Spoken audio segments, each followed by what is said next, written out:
Hi, Suki. How are you, my Hello, dear? Do you know I sing? I Scotty baby, Come Scotty, Scotty baby, Scotty Oh, boy. Luke, now you're killing it. You're killing it. baby. Suk, not only do I hear that countdown music in my sleep at night, but I sit around, I sing these songs in my head and the Sherry Babies and the Sweet Oh Carolines. my God, goes And on you and know on. I love Manilow and Eric Carmen and Braxton Rose, come on. I mean, it's Braxton Rose, unbelievable. get on board. We Girl, go. this can last for an hour. Well, that's all right. Look at everybody lining up, Suk. Everybody's logging in. Everybody's saying hello Judy to claims that she's trying. Judy, I got a voice. It's you. gonna come out one day. I swear. Suk, listen, I am very excited about tonight's show, and I'm going to tell you why. Why? Not only is Phil going to be joining us in about 2 minutes and kicking us off with some songage, which I know makes our audience very happy. But we've got a gentleman on tonight by the name of Charles Calello. Legend. A legend, Suk. My new hero. We've had Frankie Previtt on, John D. Nicola, these guys that were songwriters, and we were blown away by these guys, right? Yeah. Charles Calello, they call him the hitman. You know why? Because he's produced and arranged over 100 friggin' hits, Billboard chart hits for the biggest legends in the business. Suk. Singer, composer, conductor, Read it off. arranger. Yeah. Just to name a few titles. Yeah. Arranger, Suki, for Frankie Valli, Neil Diamond, even Juice Newton. Just call me Angel of the Morning, baby. How about, she said, what was that? Morning Train? No. Midnight. I was working on the 1205. Yeah, that's Juice Newton, right? Give me just a little get a clothesline. Playing with the Queen of Hearts. Is that her? Is that Juice? Smart. That's Juice. But Joker is the only fool who'll do anything for you. Boom, boom, boom. All right. Well, listen, I don't want to. Charles is going to be, he's our main guest tonight.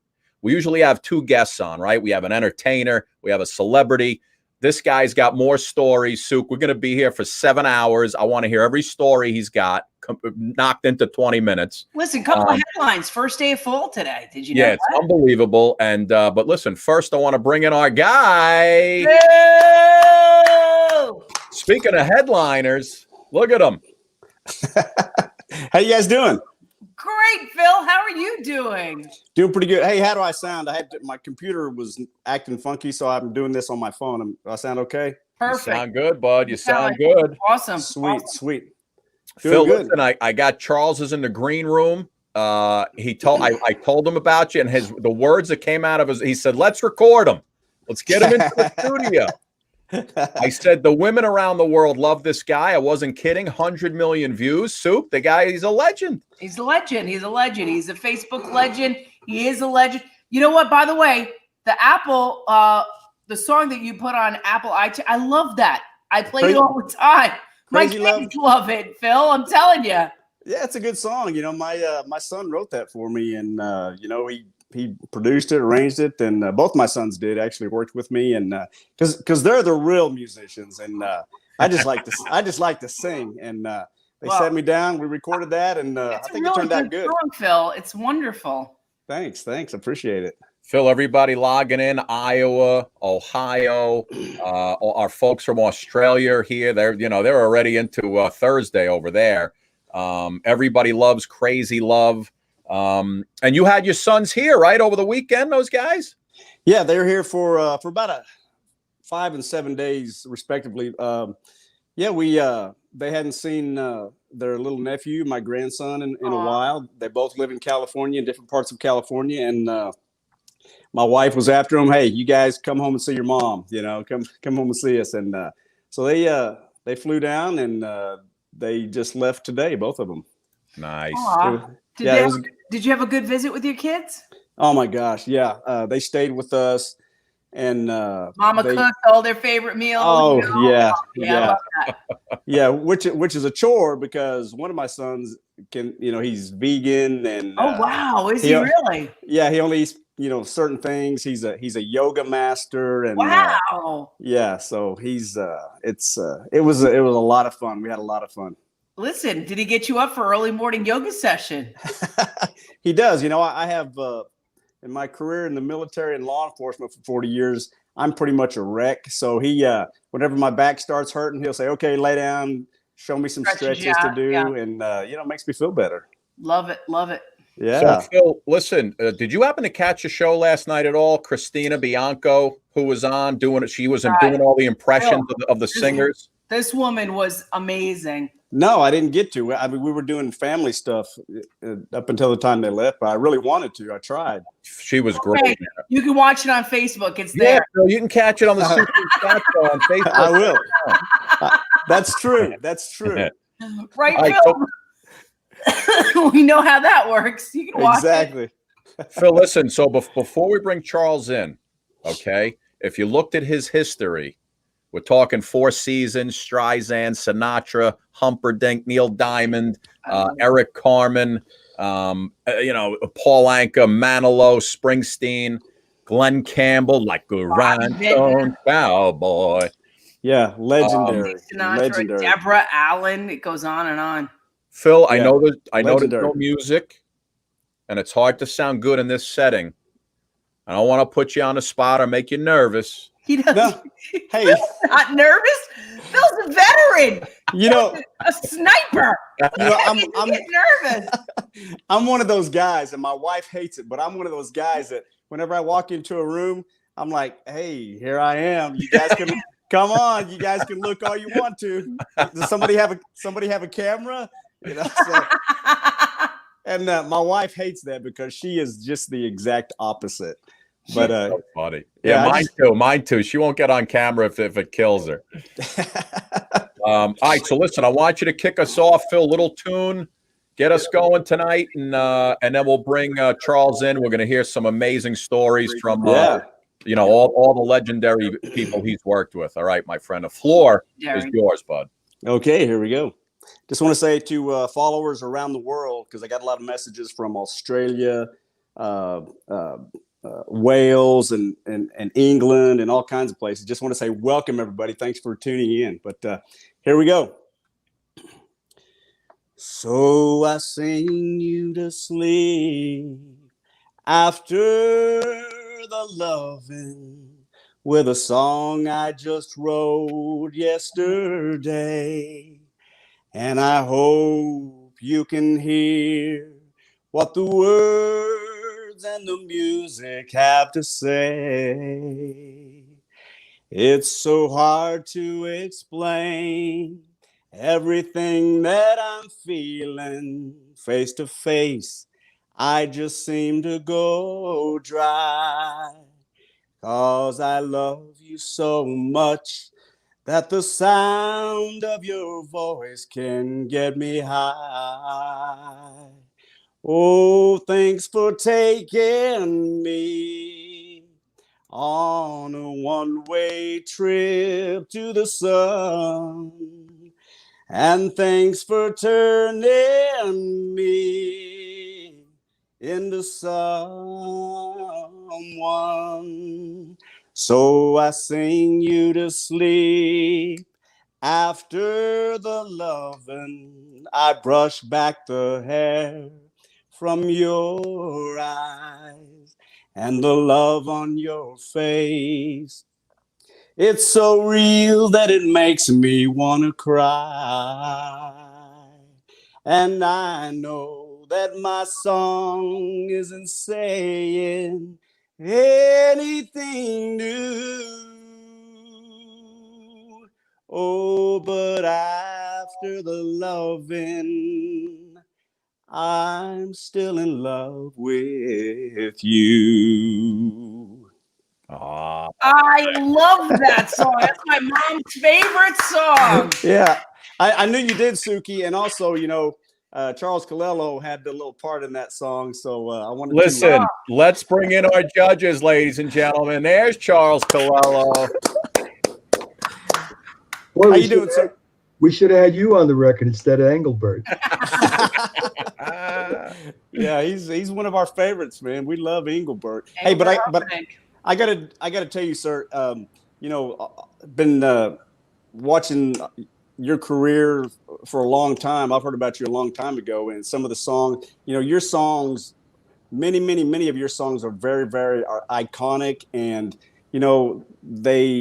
they're milestones in a lot of people's lives. You inspire a lot of people, and I got to tell you, I'm one of those people that are highly, highly inspired. Thank you. The After the Lovin' song it's an interesting story. In 1976, we recorded that track. We made the record for London, and on that session was another song that we should have had a hit with. It was called "Here You Come Again," which was a hit by Barry Manilow 2 years later. Yeah. On that record, when I heard the song, and Engelbert was singing it to me, I was rehearsing him on the piano, and he's singing me the song. As I'm listening to it, I'm saying to myself, "There's no guy in the world that's going to sing a girl to sleep after the love." That's the way it works. This is a strip tease. So the way I created it in my brain, I created the record as a strip tease. Now, what inspired me was David Rose's Stripper. Now, if you listen, next time you listen to the record, the Stripper was like dun dun dun dun dun dun. You listen to the horns on that record, you go, "Oh, I'll sing ba ba da da." It was like all that stripper music. So to me, it was like a male striptease record. We made the record, and London, it was on London Records. They passed on the record. We bought it back and sold it to Epic, and it was a million seller. Wow. It definitely worked, because every time Engelbert sings that song, a woman is like, "You can strip for me anytime." In fact, Charles, true story, I was in the airport. My mom saw Engelbert Humperdinck having a cup of coffee next to us, literally I was 10 years old. My mother was like, "You need to go over to him now and you need to get his autograph. He won't say no to you." And I was like, "Sir, Mr. Humperdinck." Mr. Humperdinck. He was kind, he was charming, and he came over, and he was such a gentleman. Such a gentleman. When he walked into the room, we rehearsed him in an apartment on 68th Street in Manhattan, and we recorded the record in New York. When he walked into the room, he looked like an 8x10 glossy touched up. He's such a good-looking, tall. He was built. It's just a great looking guy. And here I am, 5 feet. He was like 6'2", 5'5". Charles, you know who they used to say that about when he walked into a room? This guy right here. You see this guy? Yeah. See the abs on that guy? Boy, I'll tell you something. He didn't age very well, did he? No, he didn't age very well. Charles, listen, first of all, condolences, because last night or yesterday, one of the fellows from the Four Seasons passed away, Tommy DeVito. And, I know you were great friends with those guys. So, our condolences to you, and our thoughts go out to his family. But, the whole Four Seasons and Frankie Valli, man, I know you credited him with making your career. Yeah. I met Frankie in 1958. I was working in the club with my band, and Frankie walked in. He heard the band, and he said, "Who wrote the arrangements?" So they pointed to me, and Frankie and I became friends. Now we had a band that was made of This Is Me, the one with the glasses, as a Four Season. I was sort of railroaded into becoming a Four Season. And so I became friends with Frankie, And I joined the Four Lovers in 1958, and I stayed with them for a year, and I went to Manhattan School of Music. I wanted to stay home and go to school, study music. And while I was doing that, we made a couple of records together. Or just a couple. The first hit was 1962, so it was 4 years later. But through Frankie was the one that actually organized everybody. He found me, he found Bob Gaudio, and he put the team together, and magically it worked. So by the time we got to record, we started making records with Bob Crew as his backup band, and then eventually they recorded as the Four Seasons. When you look at it, like 100 Billboard chart records, 38 of which have been top 20. The hits are crazy. I mean, you mentioned you mentioned to us when we were just talking before, but Sweet Caroline. My goodness. Charles, that was all you, Sweet Caroline, with Neil Diamond? Well, I got called to write the arrangement, and when I wrote the arrangement, we recorded the song. I forget the name of the studio. It was on 52nd Street. Neil had cut the track in Memphis, and he came in to New York to do the sweetening, and I wrote the horns and strings. So when we were recording the music, we recorded the horns and strings together in the studio. And after we recorded, I walked into the studio, and I said, Neil, how was that? He looked at me sort of solemnly, and he says, well, I didn't hear anything wrong with it. So I left the studio. I thought I did a bad job. The insecurity that goes along with this business is enormous, because every time you put your foot in your mouth or you write something, you think that you don't want to hear about rejection. Right. And when you don't see a positive reaction, 50 years later, it's his biggest record. And with all the hit records I've had, when people ask me, well, what is it that you do?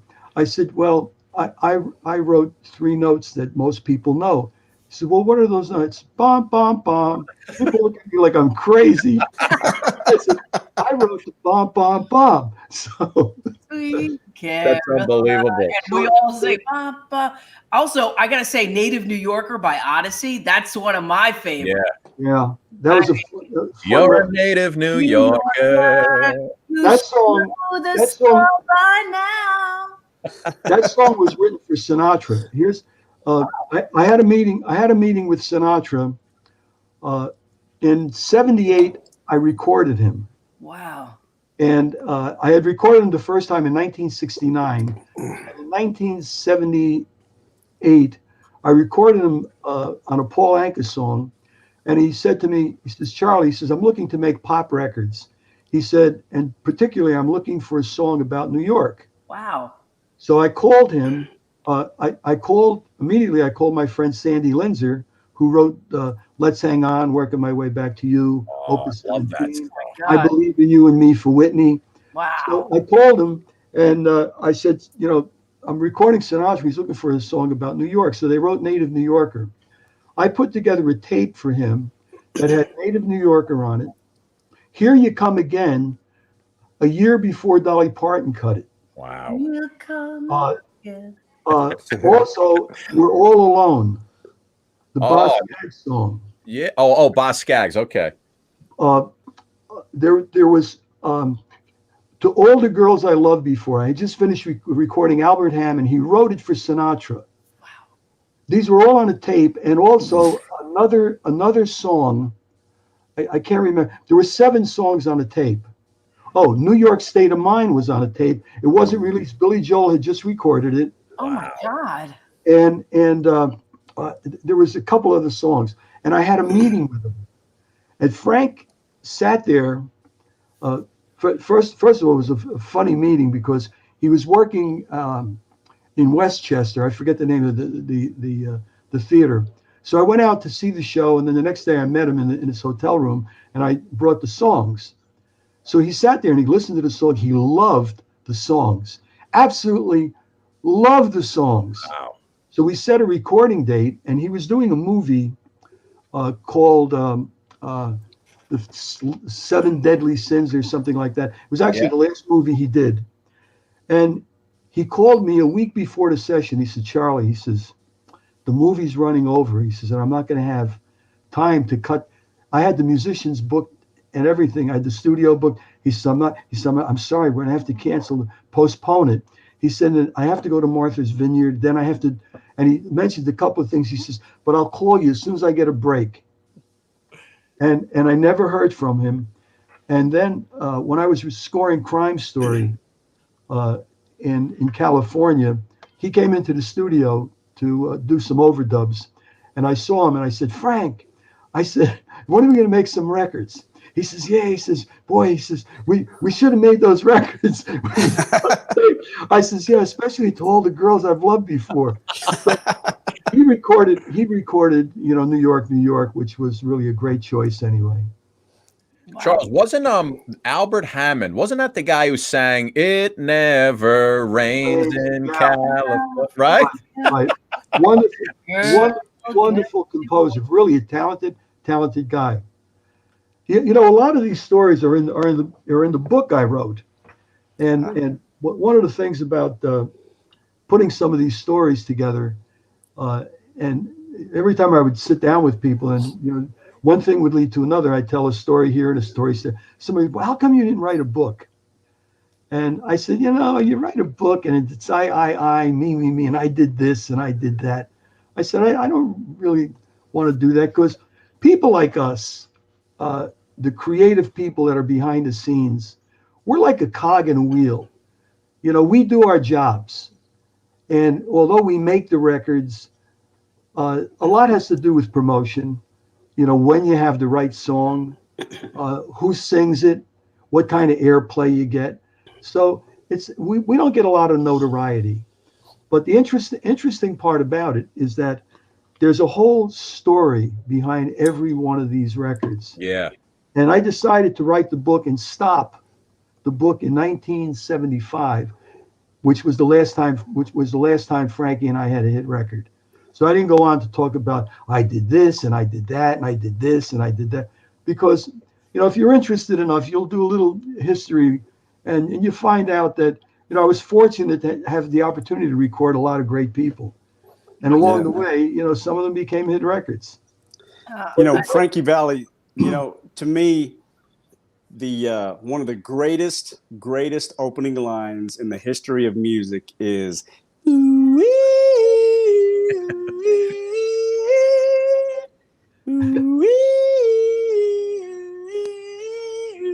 I mean, that song to me, you remember where you were the first time you heard that type. Walk like a man. We made that record.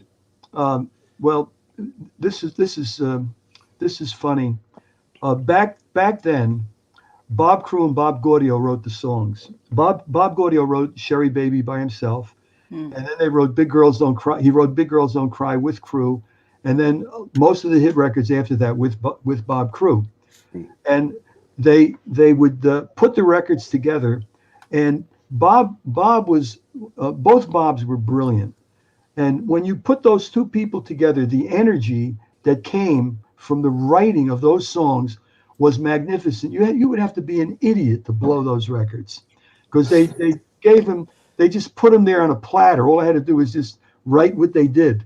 Then after a while, we became a little more complicated. I played a bigger part, but those records were basically the guys just doing it.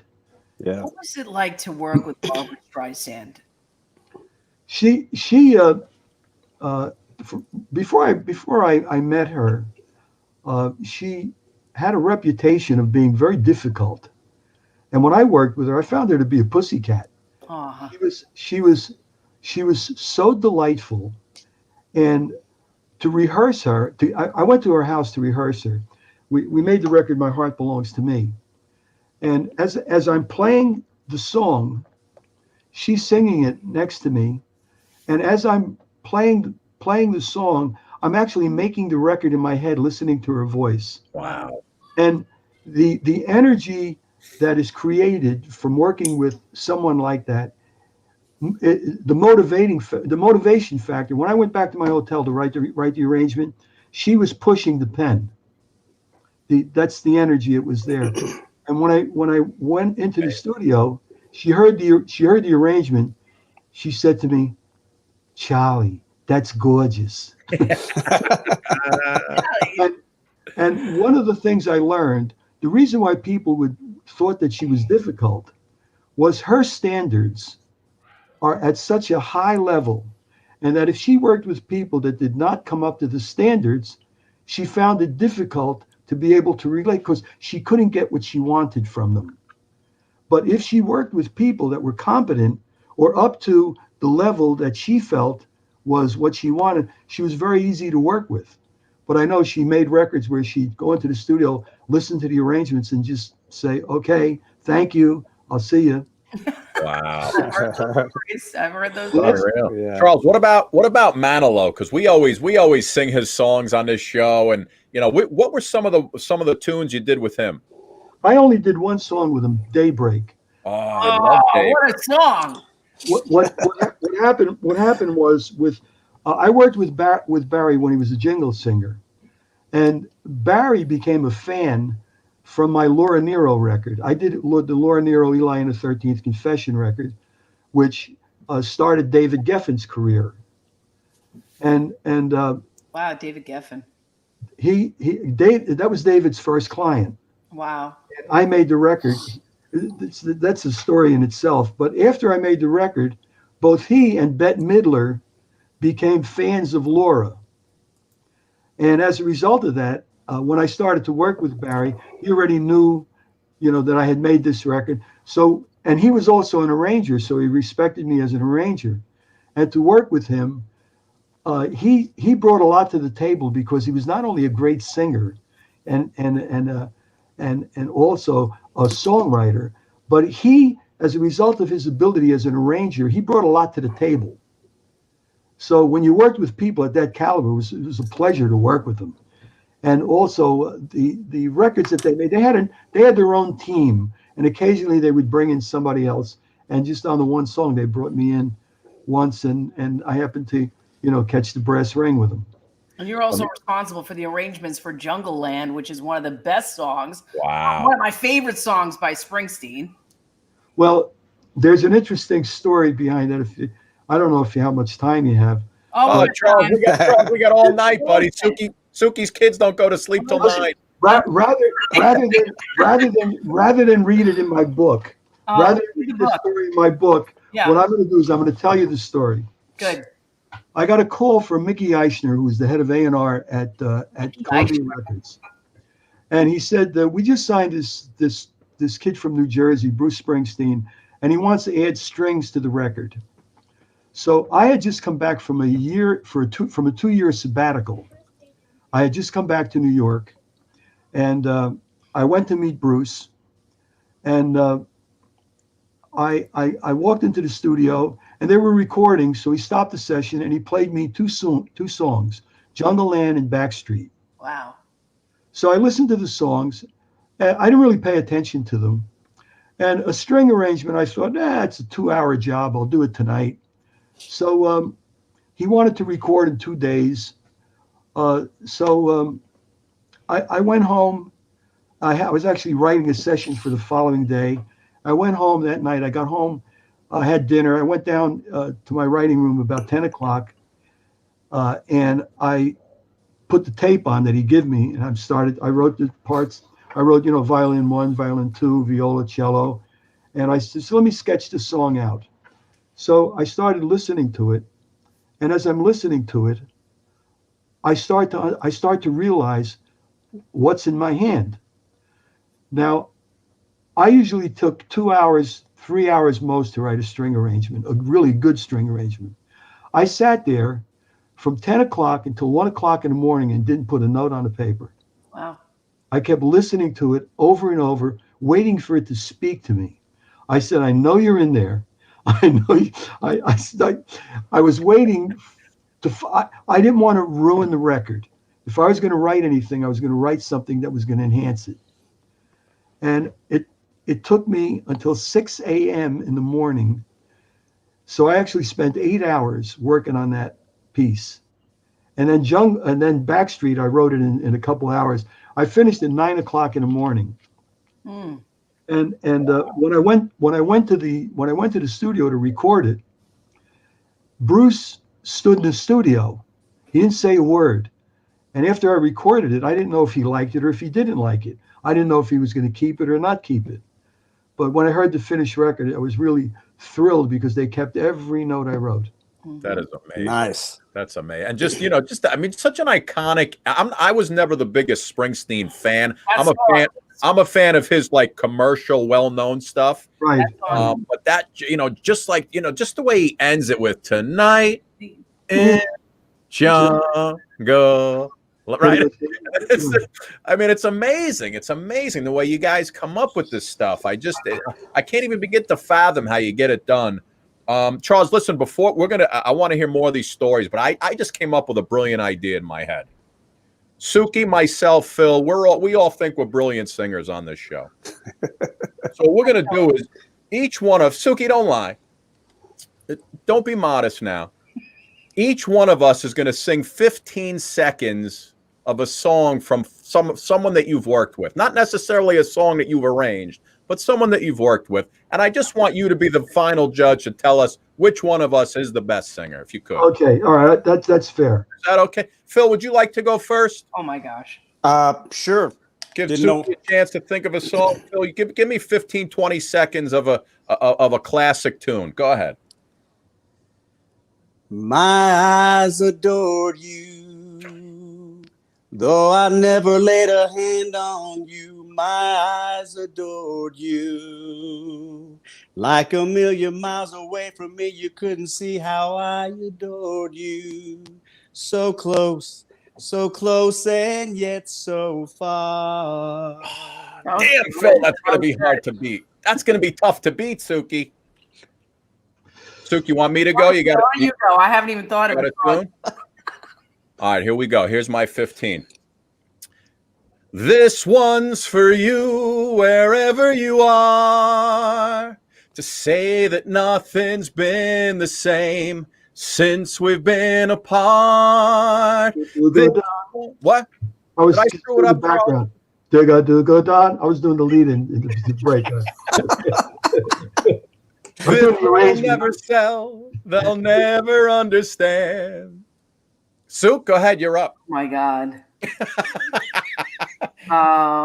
Soup, 15 seconds. Any song. Give me somebody. I don't even know. Who playing with the Queen of Hearts? You did it. Okay, I was doing Juice Newton. Is that a came back? Okay. Playing with the Queen of Hearts. No one is really smart. The Joker is the only fool who'll do anything for you. Playing another line, thinking of life and crime. That's what I have to do to keep me away from you. Okay, I'm gonna give you the standard A&R approach. Brutally honest, Charles. Brutally honest. I'm gonna approach it like I'm an A&R man at a record company. Scott, interesting. Interesting. He's got a good personality. All right, I get interesting. That's good enough for me. I'd like to hear a little more. What else do you have? From me? Is that the standard line? I love it. Maybe you could come back with something else so I can see what else you do. I got something else for you. Ready? Phil, you have 100 million listeners. You are definitely the winner. Thank you, sir. That was fun.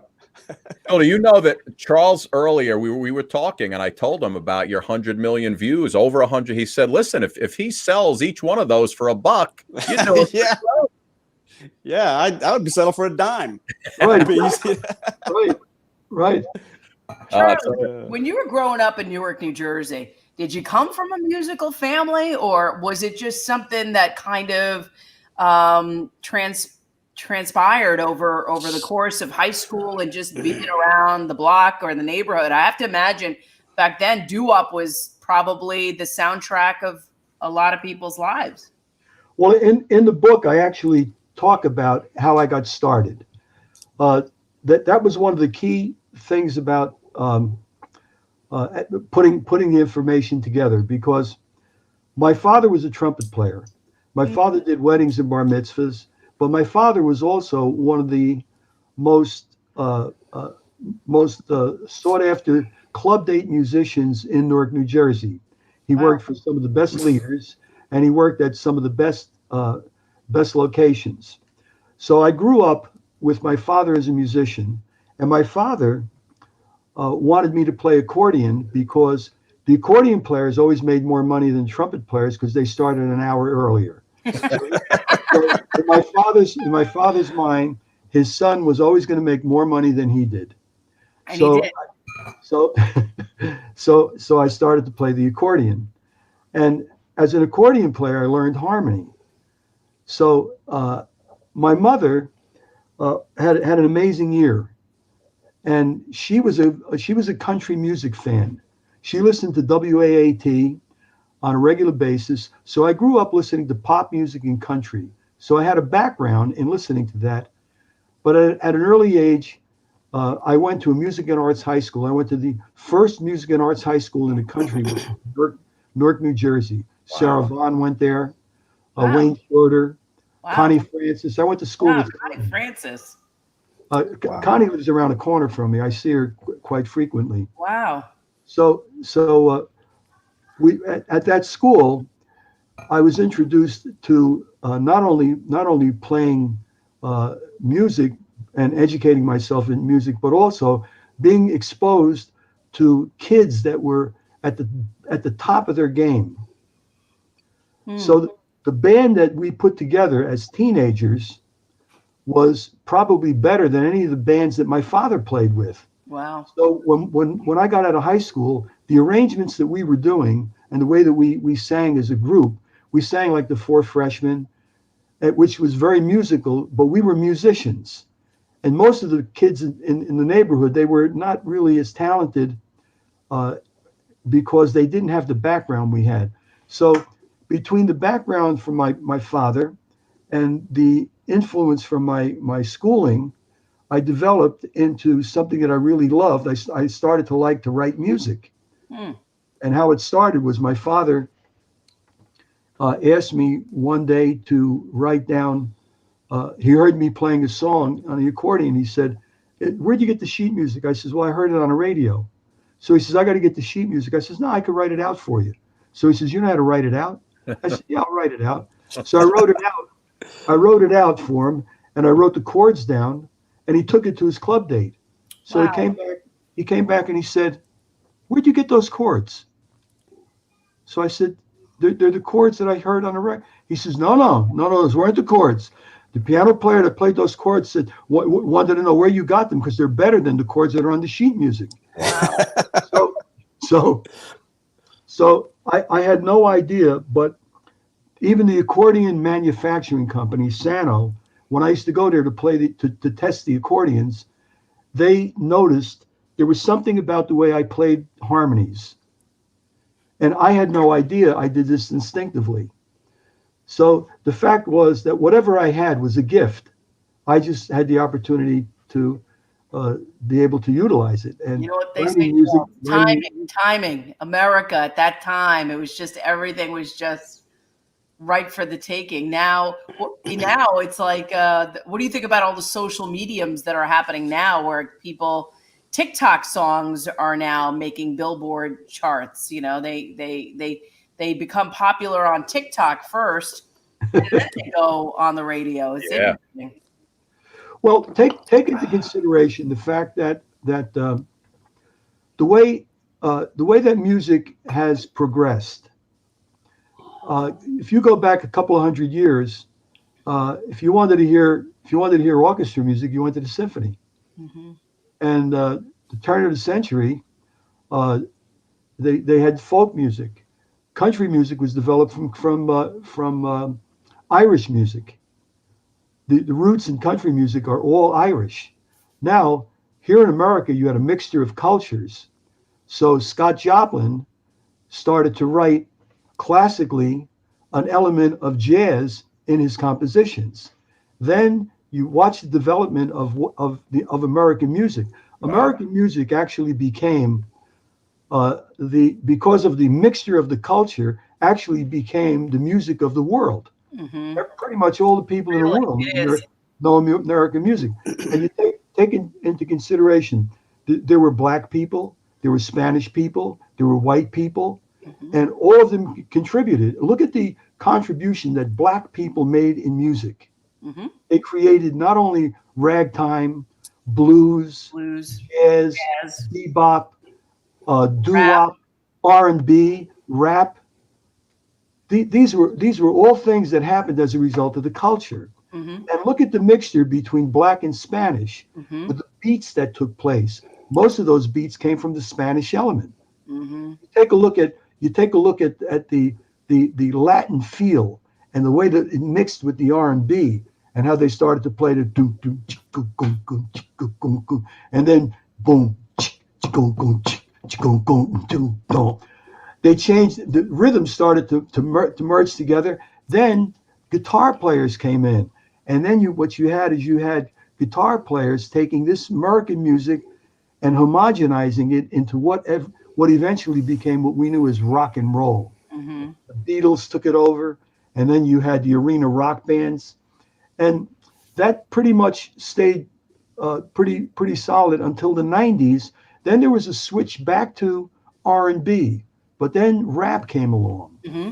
And rap came along, which was a combination of what took place in the culture. Mm-hmm. Now, throughout the 50s, you saw the way they dressed, the way they combed their hair, listen to the music. The 60s, look at the way they dressed, look at the way they combed their hair, and listen to the music. The 70s, the 80s, the same thing.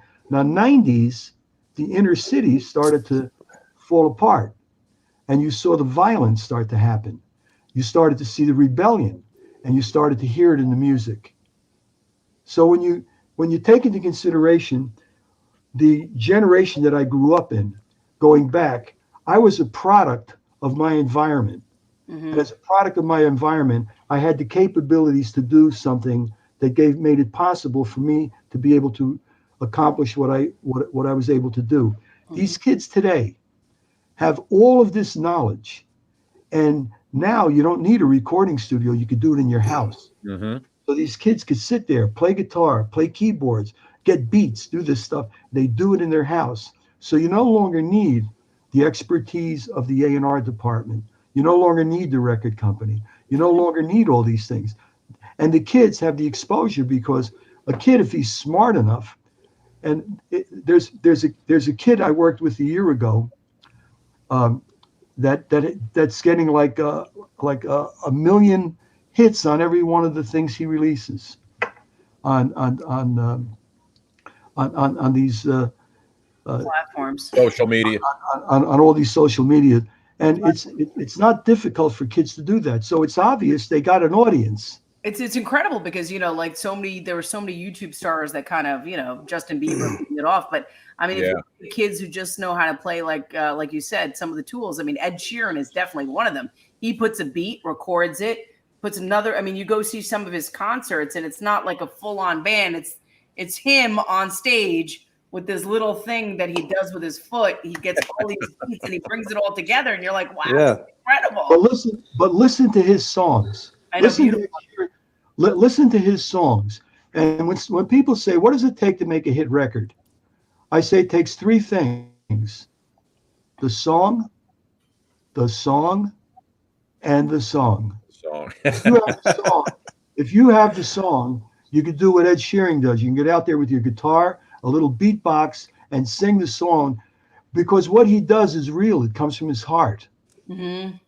He's on the pulse. I mean, it's beautiful stuff. Yeah. I mean, it's just incredible when you see that kind of musicianship, I guess. Right, Charles. I growing up. Look at the Weeknd. Look at Bruno Mars. Oh, yeah. Just amazing talents we have today. Charles, growing up in the 70s and early 80s, and I know Phil can attest to this because we were both broken up with many times by our girlfriends. You know, every time somebody broke up with you when you were sad and lonely, and Eric Carmen came on the radio all by myself, you know, you would sit and cry like a baby. And that was one of your songs, right? So how do you I wrote the string arrangement to that. the string arrangement? Yeah, I wrote the string arrangement to that. And when I got the call, they wanted to record it with 25 strings. And we recorded the strings on 54th Street. I forget the name of the studio, in a basement. And the night before the session, I went to the studio and I saw that they had low ceilings and the carpeting on the floor. And I said, the strings are going to sound terrible in this room. So he said, what do you think I should do? I said, well, you got to get some wood on the floor. They put plywood. The next day I walked in, they had plywood. They had covered the entire floor with plywood just for that session. And the sound of the strings was just amazing. Is there one song for you, like the anthology of music that you know, that you've been privy to? Is there a song that you just go, all right, if this is it, that's good. If this is the song that people remember me for, then I'm happy with that. Well, you know, I don't know if you can relate to this, but every record I made, when I finished the record, I was not pleased with it. And the reason for it is to show you how insecure writers are. Oh, I should have changed that note. Oh, why did I have? Well, don't listen. Oh, do you hear that bass note? Why did I have him? Look. Oh, why didn't I fix that oboe note? And it would take me maybe 8 to 10 years before I'd be able to listen to the record on the radio and forget what bothered me about it. Wow. And then I'd listen to it and I'd say, did I actually write that? So when it comes to those kinds of records, After the Lovin' I felt that was a great record I made. Mm-hmm. My Eyes Adored You. My eyes. Oh, great. When I wrote that arrangement, the only thing I could think of was how I would feel if I ran into my high school sweetheart and we were 40 years old, and what it would be like. And the nostalgia of what we created on that record. And when I was in high school, Glenn Miller's band, Glenn Miller was still making music. And if you listen to that record, the Glenn Miller sound is on that record, playing in the background all the way through to give you the reminiscing of back to the period of where you would run into a 40-year-old person. Now that was the age group. So we were shooting for that age group. So that nostalgia ran right through the record.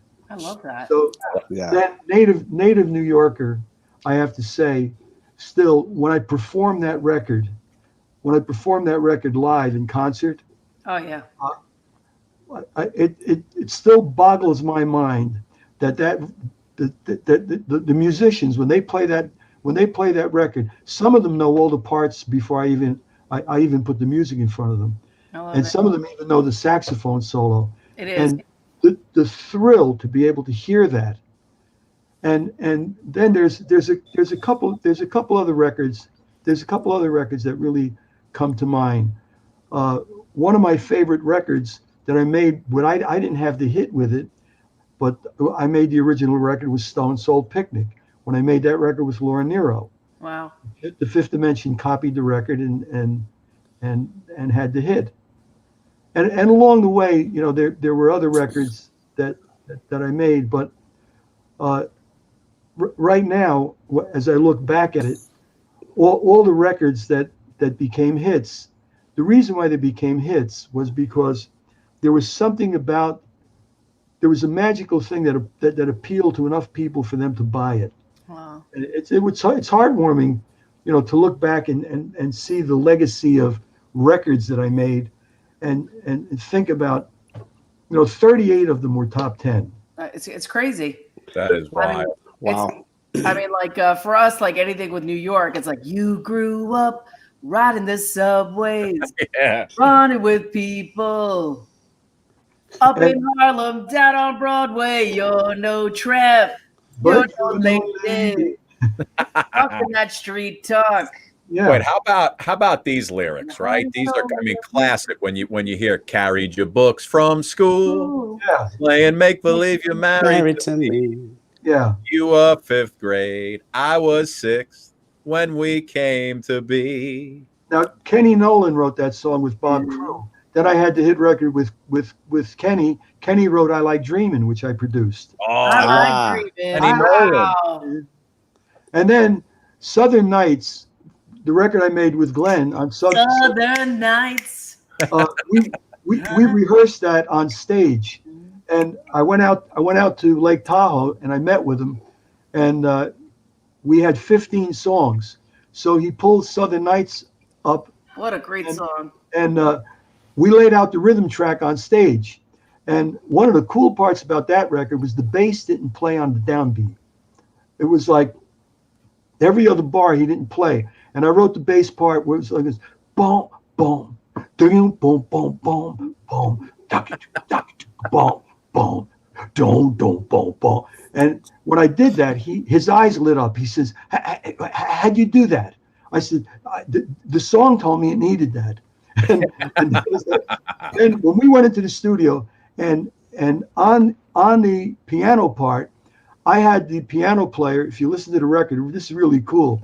The piano player is playing. He's the Southern. The piano's going. Put another nickel in. Gone, gone, gone. That's what he's playing. He's going dun dun dun dun dun dun dun boom bam boom bam boom boom boom boom bam. So the ingredients that you write on those things, they become special while you're doing it, and then each of the records you try to write something in there that has some kind of magic. But the one that got it all started was when I made the record "Dawn Go Away." That was the first. That was the first Charlie Calello 4-season. Wow, wow. Yeah. Dawn Go Away, you're no good for me. I tell that to Suki all the time, Charles. Charles, let me just tell you, we've done, since the start of the pandemic back in March, we've done about 100 of these shows. So we've got about 100 hours of programming with literally 2 guests a night. This is the first time we sat with one person listening for 1 hour of amazing stories. And I got to tell you, the hour flew by. I could listen for another 3 hours, but Facebook only lets us do an hour. I just want to tell you, there's a lot of stories. There's a lot of stories in the book. And how do they get the book, Charles? A lot of folks are asking on the side here. How do they get a hold of the book that you wrote? They could buy it on Amazon. It's called Another Season: The Memoirs of Charlie Calello, A Jersey Boy's Journey with the 4 Seasons and Beyond. And there's no negative talk in here. I don't talk badly about anybody in the book. I don't tell any secret stories outside of why Nikki left the group. Okay. You're a gentleman, Charles. You're a gentleman. You know Yes. that? Say the name of the book one more time. Another Season: The Memoirs of Charlie Calello. Another Season: The Memoirs of Charlie Calello. Here it is. Love it. And Nice. one of the cool parts about it is it actually shows you that besides having all this notoriety, there's a tremendous amount of struggle that goes along with it, tremendous amount of insecurity. Mm-hmm. And each and every time we'd get up, we'd have to make another hit record to stay in business. And fortunately, I've been able to make a living doing this all my life. God bless you. Yeah. Nice. Unbelievable. Charles, listen, thank you so much, my friend. We loved having you. This was just phenomenal. Thank you so much. I Nice enjoyed talking it to you. immensely. Nice talking. Nice meeting you, Phil. Bye, Same Charles. here. Ciao. Charles, listen, I know during the show you texted me that you like me singing the best. I won't tell anybody, but I appreciate it. No, actually, the reason why I gave you that counsel is because you see, at your age, starting a new career, you're going to need to hire an arranger. And now that you know me, I know that you would have to call me for arrangements. Oh, absolutely. And I really wanted to discourage you because I don't write for embryonic talent. I appreciate that, Charles. Listen, I'm going to put that on my resume. Thank you, buddy. We appreciate it. Good to see you. Bye-bye. Thank you, sir. Right. You know, Thank you. Good night. Wow. Amazing, History. right? What history. Wow. Can you imagine that you had your hand and you met all of these people along the way Yeah. and you created some of the music to this day that we all sit and sing Absolutely. and we all know all the words to. I mean, Well, at least we thought we did. well, I thought I did. Yeah. Or listen, it's funny because back in early 70s when Grease came out and Frankie Valli and Grease is the word. Yep. And and I was running around listening to that song as I was running around, and who would have thought 40 some odd years later I would actually be on a show talking to that guy that had a right. It's amazing. Didn't Frankie Valli and Grease sing Beauty School Dropout? Beauty School Dropout. No, that wasn't Frankie Valli. That was Avalon. That's yes. Frankie Avalon. No, right, but right, Frankie Avalon. No, but yeah, no, that was great. I mean, we could have done 2 hours, and our audience was loving it. Phil, they love somebody's celebrating their birthday, 51. I saw it on the line go up. It's tomorrow. She just wanted you to wish her a happy birthday. I see her on her thread. I don't know. I saw it a while ago. She's like, I'm turning 51. Oh yeah, I saw that too. Let me see if I can find it. It was a minute ago. I don't know. If you can find the name, I'll sing happy birthday real quick. And all right, I'll look for it. Yeah, even if you can't, I'll Rory sing White is turning 70. Rory is. Rory? Pat Robinson turned 64 yesterday. Okay. Pat Robertson. Lori Wilson. Lori Wilson. Lori Wilson is turning 51. So we have Lori. We have Pat. And we have Rory. Yes, Rory. All right, Phil, go ahead, baby. Happy birthday to you. Happy birthday to you. Happy birthday, Lori, Pat, and Rory, and anyone else who's celebrating a birthday. Happy birthday to you. And many more. Nice, everybody. Listen, tomorrow night we have another singer on. I'll tell you about him tomorrow once I remember who he is, because I can't remember his name. But another great guy. What a great! This was a fun show. It really went fast. I can't even imagine walking in a studio with Sinatra and Streisand, right? And then Frankie Valli, and then keep going, and then you're talking to Glenn Campbell, and you're doing Southern Nights, Southern Nights, whatever it is. That's the incorrect lyrics. Thank you, Phil. The incorrect lyrics strikes again. I love you, Phil. Oh man! That's all right. Funny. Here's. I think we need, the three of us need to just sing something before we Phil's got to sing us good night, right, or something, or whatever he's got planned. Yeah. Look, I saw the fear in your face when I said we're all gonna sing for for Charlie. You're like, oh Jesus, Stanford, you're killing me. Yeah, I was like, yeah, I wasn't really prepared. Well, yes, I was. You did great, Phil. Actually. What'd you do after the lovin' earlier, right? To start us off. And if my eyes adored you, right? Yes. Though I never laid a hand on you, Suki, my eyes adored you. Oh boy. All right. Philly, go ahead, baby. Go ahead, Philly. Give us a little short goodbye and a little good night, sweetheart, and we'll wrap it up. Okay, here's I'll do a little bit of some Hank Williams. I put this on my page today or yesterday. And by the way, yes, and people still asking, Phil's page is back and it's beautiful, ladies. It's going strong. It's going strong. I'm in control. We've beaten the Russians. Go ahead, bud. Yeah, okay. There's a tear in my beer 'cause I'm crying for you, dear. You are on my lonely mind. Into these last few beers, I have shed a million tears. You are on my lonely mind. I'm gonna keep drinking until I'm petrified.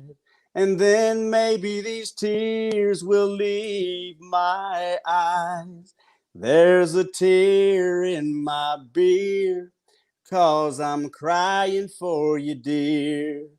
You are on my lonely mind. So we'll close it out with good night, sweetheart. Well, it's time to go. Good night, sweetheart. Well, it's time to go.